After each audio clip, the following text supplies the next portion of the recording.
I call the Honourable Nathan Guy.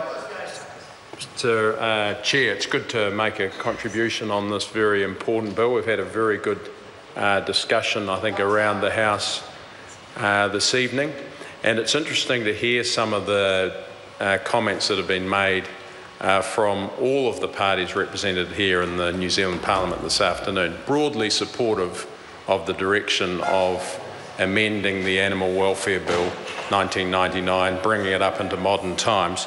It's interesting that some of the comments are saying that MPI is not doing enough or the Minister's not doing enough, and I would refute that very, very strongly. And the reason that I can say that is because we've done a lot, and this bill shows that we are prepared to do even more dealing with animal welfare issues and making sure that we have modern regulations. And we've still got all of that discussion to be had once the bill is through the Parliament to then work on the regulations, which are basically going to give the teeth to implement the primary legislation that we are indeed debating this afternoon.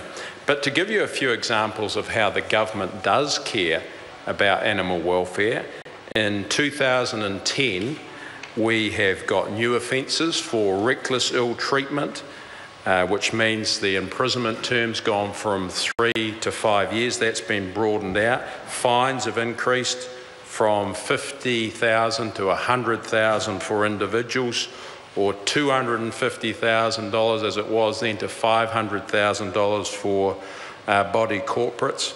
Also, last year we introduced a ban on blunt force trauma, killing bobby calves.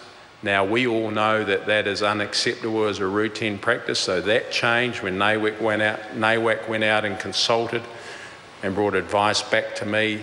That change has been implemented.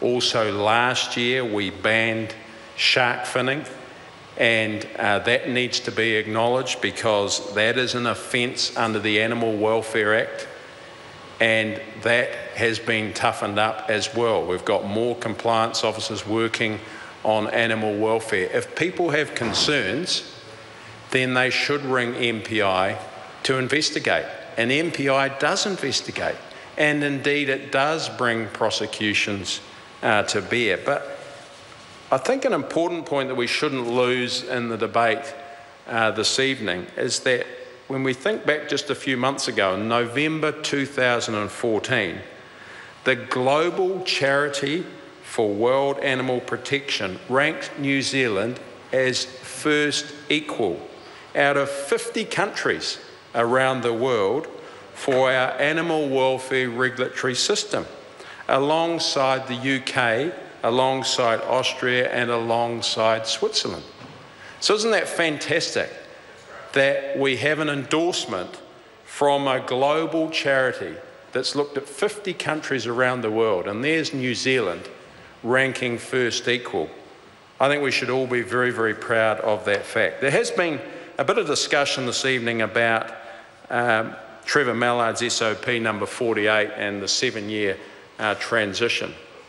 And the government can't support SOP 48 because we're of the view that industry needs that 10-year transition period.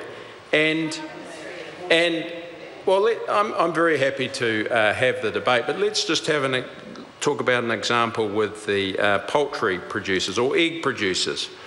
They are currently transitioning away from battery cages, and I think we'd all acknowledge that, and they've started doing that.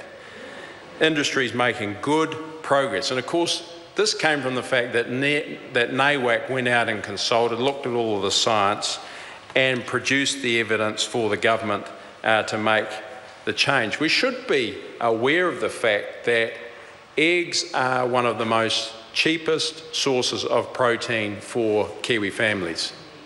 They are an extremely reliable and important food source for low, middle income families, and many others actually in New Zealand as well. So if you go too hard and too fast on this transition period, then you need to be aware of the fact that industry needs to go out. If you look at the egg producers, they've got to change. So they've got to change from battery cages over to colony cages. They need to, first of all, go and purchase some land, because we're talking about a new build in a lot of cases. They need to then go out and raise the capital. Mr. Chair. The Honourable Nathan Guy. Thank you. They need to then go out and raise the capital. They then need to go to the local authority and get a consent. More than likely, that's a publicly notified consent process. So I think let's bring some practical realities into this debate about this transition period. I think the other important thing is that it's very difficult. Currently, I don't think there's any egg importation because of biosecurity conditions here in New Zealand. So if you close down industry and move too quickly on the transition period, you'll see a huge spike in the price of eggs. And I don't think anyone would want that. That's why we need to be very practical on this transition period. I call Stefan Browning.